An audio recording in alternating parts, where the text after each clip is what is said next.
What's up guys, today what have you then is another episode of Destiny 2 Mythbusters. Sorry it's been a while since I've actually done the other one, but now we're finally here and Bannerfall is back. The original map we did Mythbusters in Destiny 1 is now in Destiny 2 as well. So without further ado, let's finally jump into this week's episode of Destiny 2 Mythbusters then. The first one is coming in from a Blade Dancer Hunter, and they say, Myth.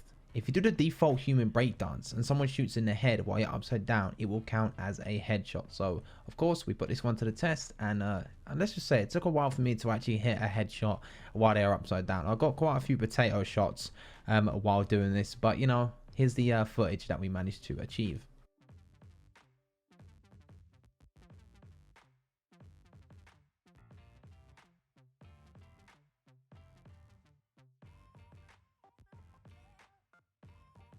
So as you can see from that one, yes, it is possible. Once they're upside down, you can in fact hit a headshot. The hitbox actually does move with the player, and the headshot is then of course transferred to the underside of the character while they're upside down. So there you go, there is the first myth answered.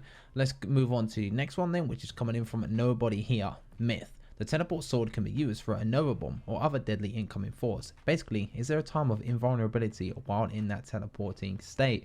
So with the new sword, you can actually use like a blink feature, as many of you do know. And with that blink feature, they want to know, if I use that, will I be able to, you know, blink through a Nova Bomb while it's actually coming at you? So I actually put on slow Nova Bomb for this, and Assassin Troy actually helped me out, and he tried to teleport through the Nova Bomb with the sword, and this is the footage we managed to get.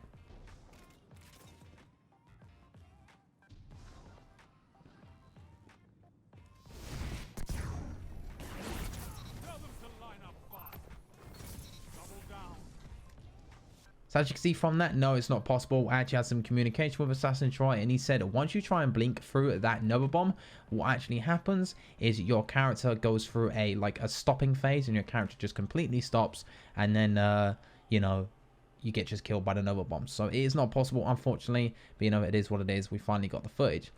Let's move on to the next one then, which is coming in from a Callous Roach. Myth. Tractor Cannon's void vulnerability effect lasts even when you switch to a different exotic void weapon. For example, the Graviton Lance. So what we have from this then is you don't actually have to switch to a different exotic weapon, etc. You just have to switch weapons to see if it does work, and this is the footage we managed to get.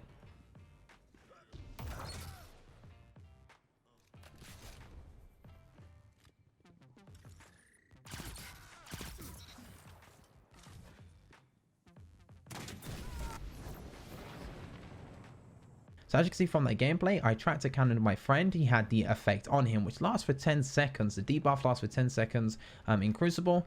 And then what happens is I actually switch my tractor cannon off and put on something else. And then I put on the Raid Pulse Rifle, the Void Raid Pulse Rifle.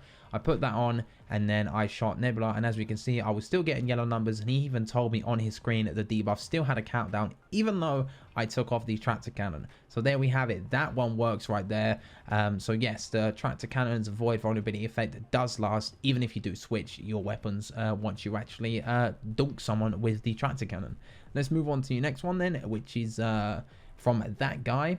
Since the super recharge timer and okay, this is weird. Since the super recharge timer and be 3 seconds, I'm guessing they meant can be 3 seconds, can you kill somebody with the damage of the tether, tethering the person on low resilience and regeneration, or whatever you call it? So basically what they want to know is, if you tether the ground while on a hunter and you get latched on to that tether, will that latching effect, if done it consecutively, constantly, one after another, will it actually manage to kill someone? So I actually was doing this with Troy, and he said he was getting 2 damage per tether down, and with one person it just wasn't possible. Once I got into my you know, critical state, my health just kept recharging. But we actually put 3 hunters to the test and constantly tethered the ground, and this was the result.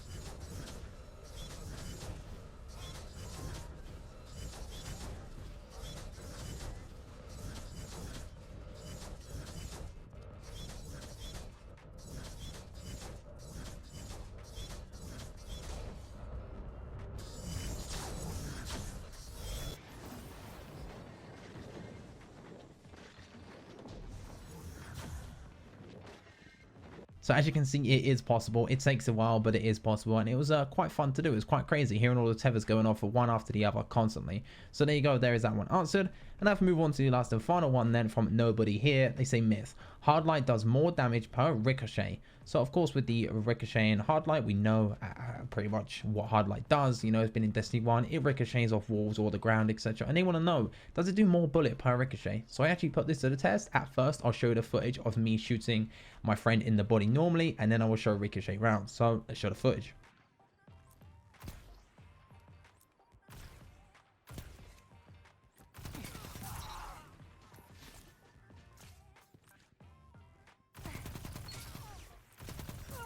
So there you have it. There is the gameplay shown right there, and as you can see, it does work. While shooting normally, I got about 13 damage, but while having it ricochet, it did 25 damage. So you can get more damage done once you actually use the hard light and ricochet off the ground. So maybe we can see some awesome, you know, plays in the Crucible, etc. with this ricocheting effect.